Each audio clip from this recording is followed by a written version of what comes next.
शत्रुंजय वहीं खड़े हैं। अपने हाथों से सर के बाल नोचते हुए धर्मराज के चित्र बन जाएंगे और कल प्रातः शत्रुओं के सुख और विनोद के कारण बन जाएंगे। धर्मराज, तुम मनोद्रुमत पुत्र, इस नाम से मुझ पापी का संबोधन न करो।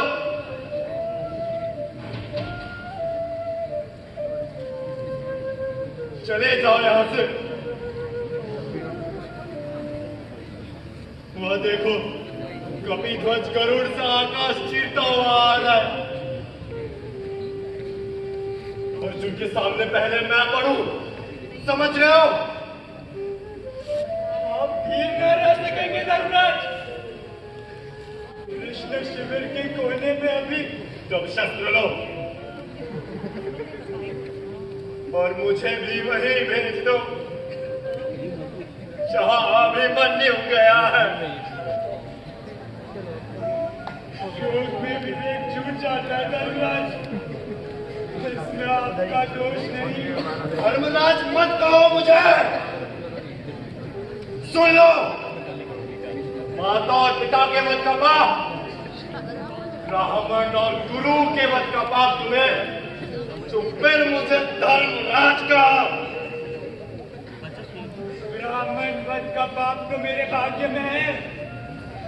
द्रोण के वध के हेतु जब मेरा जन्म हुआ,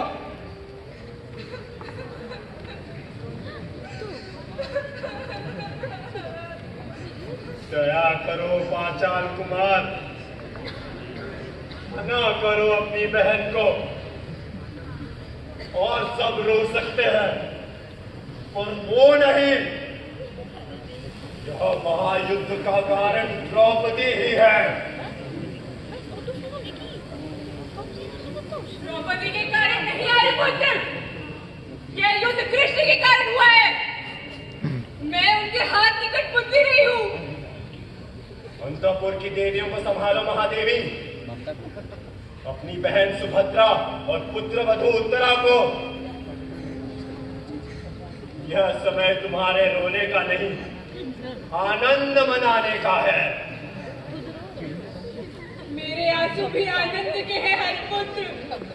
तुम्हारा नाम जितना अभिमन्यु के कारण चलेगा, उतना अपने कारण नहीं। अर्जुन के सामने तुम ना पढ़ना देवी। क्यों? क्या हो जाएगा? पुत्र के शोक पे आर्यपुत्र मेरा भी वध कर देंगे। कोई बात नहीं, जो ये भी हो जाए, पुत्र के निकट में फिर भी माता रहूंगी। यह बात सुभद्रा कह सकेगी, जो 9 मास उसे उदर में ढोती रही। उसने उसे जन्म दिया। तुम तो राजनीति की बात करो देवी, माता की बात तुम क्या जानो?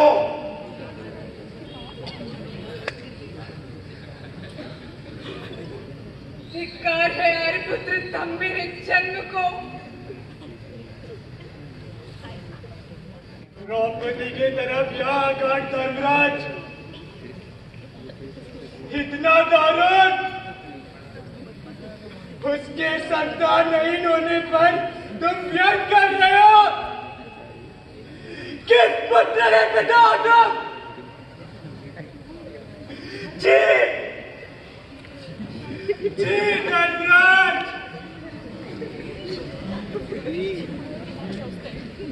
यह प्रकृति का व्यंग है भद्र, मेरा नहीं।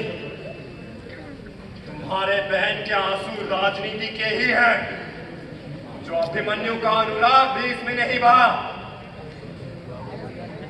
मेरे हृदय का अनुराग उसी क्षण सूख गया था आर्यपुत्र, जिस क्षण दुशासन ने मेरा केश खींचा था, जब मेरे कंधे का वस्त्र नीचे धरती पर गिरा था। और सुनोगे? हाँ, खनाई अतिथि का आदर जो तुमने इंद्रप्रस्थ में किया था, जिस आदर के प्रतिकार कुरुभूमि में क्यों रचा गया, हमारी हार का बदला जो तुम अपने जीव से लेने लगे। एक एक सांस में जहां 100 अक्षर तुमने अपने अंधे चाचा धृतराष्ट्र के लिए कहे तो मैं जन्म भर के लिए आर्यपुत्र की आंखों से दूर हो जाऊं।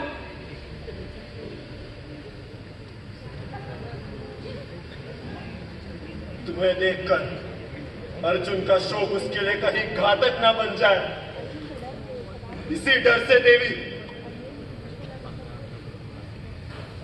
मेरा अनुरोध मानो, चले जाओ यहां से। जा रही हूं मैं आर्यपुत्र।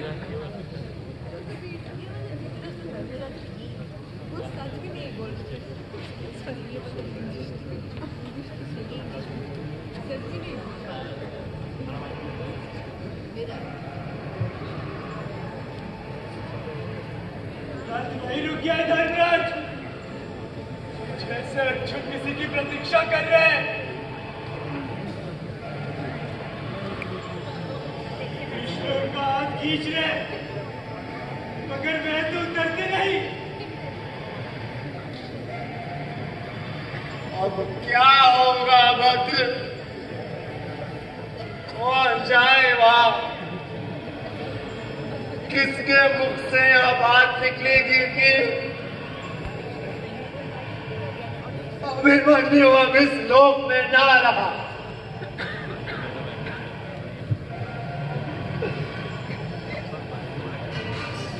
उठ जाए धर्मराज।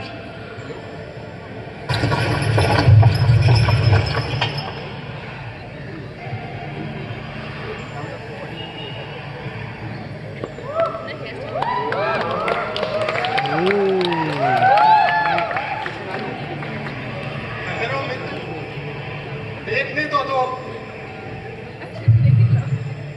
मेरी सेना, मेरे बंधु सखा सहायक सब एक साथ जूझ मरे, कहीं तो कोई दिखाई नहीं पड़ रहा। ये सारे शिविर जैसे सूने हैं।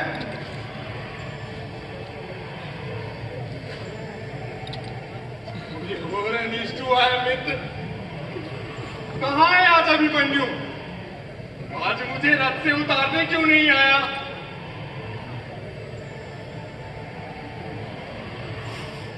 छोड़ दो मुझे नहीं, देख लो, जान लो पहले, तब मुझे बुलाओ। चाहे जो हो, दुख दुख, जय पराजय, जीवन और मृत्यु, इन सब में लोक विजयी कुंती पुत्र अर्जुन का धीर नहीं होना है। संबुद्धि और अनासक वृत्ति से जो आ जाए स्वीकार करना है। तुम्हारे अधीन होने का अर्थ होगा पृथ्वी की धीरता का मिट जाना। में जो कुछ भी महान है एक भी ना टिकेगा तब। पहाड़ के चक्के सी नीचे की धरती घूम रही है।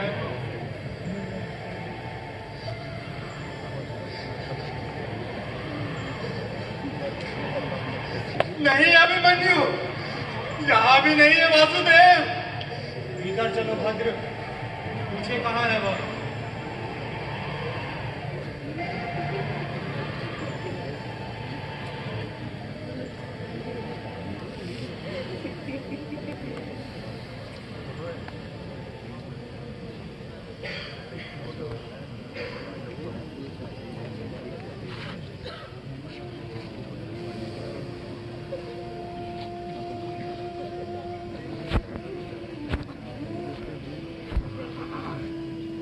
लक्षण तो बुरे लग रहे हैं।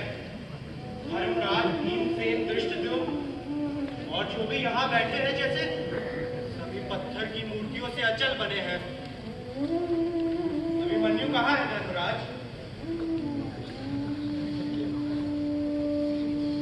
अरे तुम सब बोलते क्यों नहीं? देख लो वासुदेव, नहीं रहा पुत्र। तो इन सब की यह दशा नहीं होती। चला गया, चला गया। अरे क्या हो रहा है तुम्हें? युद्ध के आरंभ में जो मौत में हुआ था, फिर उसी में डूब रहे हो। धीरज धरो, पूछने दो मुझे। धर्मराज, चक्रव्यूह में पुत्र का निधन हुआ वासुदेव। हम अभागों की मृत्यु नाश, कुल का दीपक बुझ गया।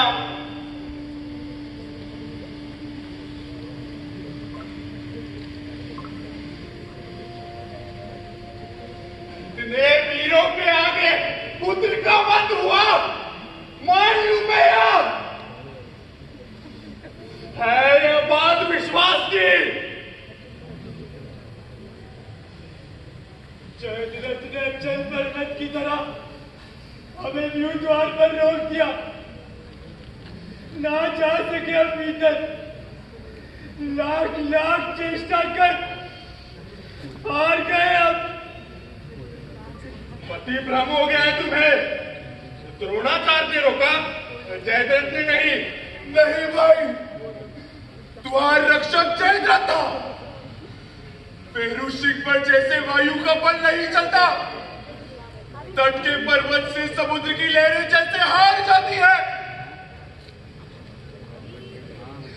ना हिला, हमारे हिलाए जयद्रथ ना हिला। मार्ग बनाया और भीतर से अब पराजित अभिमन्यु ने जयद्रथ सब कहीं पहुंचकर मार्ग रोक देता था। पूरा दिन हम यही करते रहे, मगर हमारी एक नहीं चली। जयद्रथ किस माया से, किस बल से, किस वरदान से तुम सब मिलकर मेरे पुत्र की रक्षा न कर सके? तुम्हारे शस्त्र श्रृंगार के लिए है।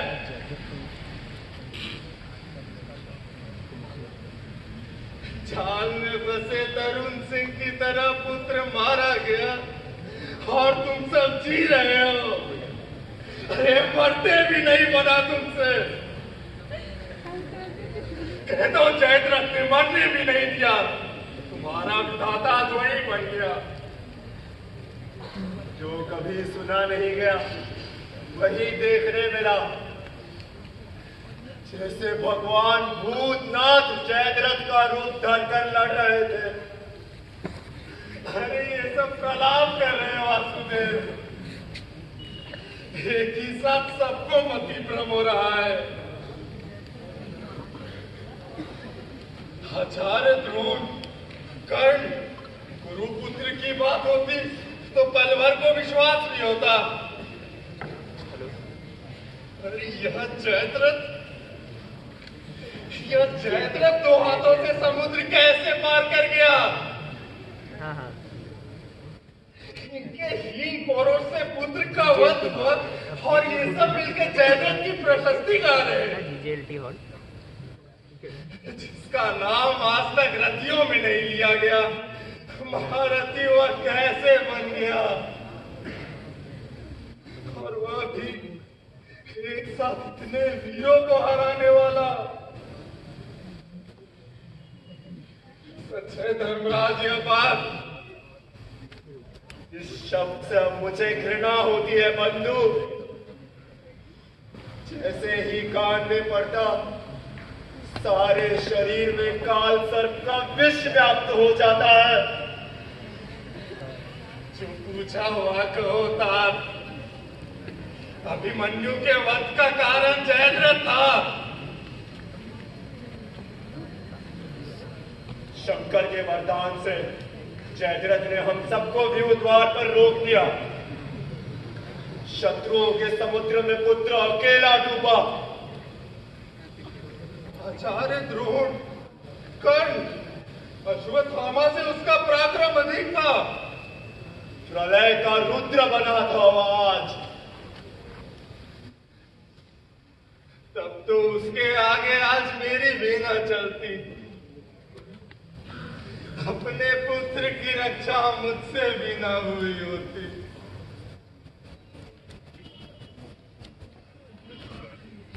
पर तुम्हारे रहते पुत्र व्यूह में जाता ही क्यों? तुमसे जीतने की वरदान में कोई बात भी नहीं थी।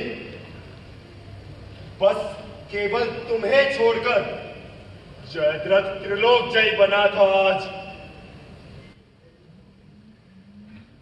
इसलिए शत्रु मुझे आज नित्य से 2 योजन और दूर ले गए, जिससे इस प्रलय की सूचना मुझे न मिले। क्या होगा वासुदेव? अपने अंतःकरण से पूछो पार्थ।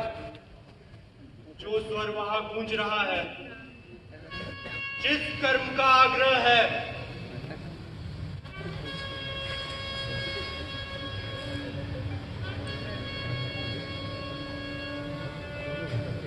जयद्रथ के कारण अभिमन्यु का वध हुआ। इसी यज्ञ का प्रधान होता वही है। सुने वासुदेव, धर्मराज सुने, मेरे दल के हर वीर सुने, धरती सुने, आकाश सुने, आकाश के हर देव सुने। कल संध्या तक जो मैं जयद्रथ का वध न करूं, तो अग्नि में जलकर